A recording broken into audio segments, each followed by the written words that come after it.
This one is called Mid-City Witches. An apothecary is a place you go for poison because medication is something that comes in tablets or capsules that have a dull, sweet taste unless you accidentally take a bite.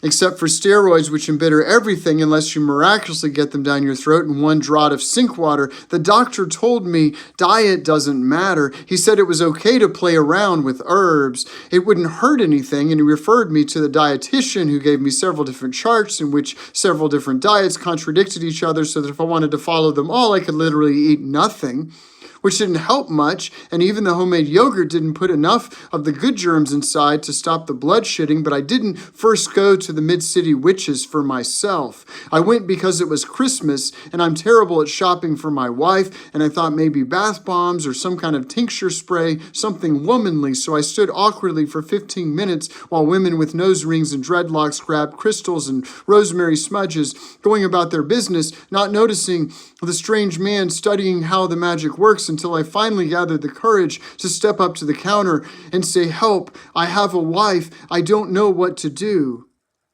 The witch behind the counter didn't quite roll her eyes. It was more of a momentary snicker, and then she set to work, and I had a paper bag full of things that women like to smell and spray and rub, and I felt like I could pass the test this Christmas, and I was on the verge of leaving, but I thought to ask whether the witches would make me a potion with their herbs to heal my wretched colon, and so two of them consulted for a moment, and they made a bag for me with burdock, marshmallow, chickweed, calendula, and chamomile. They said to steep it overnight and to boil the burdock extra, and I felt like a crock-pot wizard in my kitchen.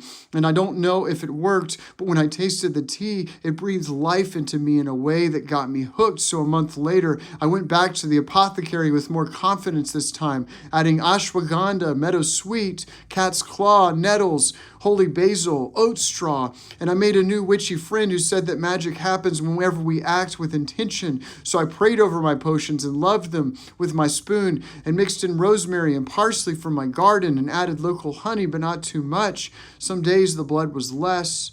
Some days I just peed a lot, but I decided to believe in magic anyway, because the world is too bleak. When it comes in gelatin capsules, I would rather shit blood and hum ancient cantonic melodies while I stir the potions in my cauldron.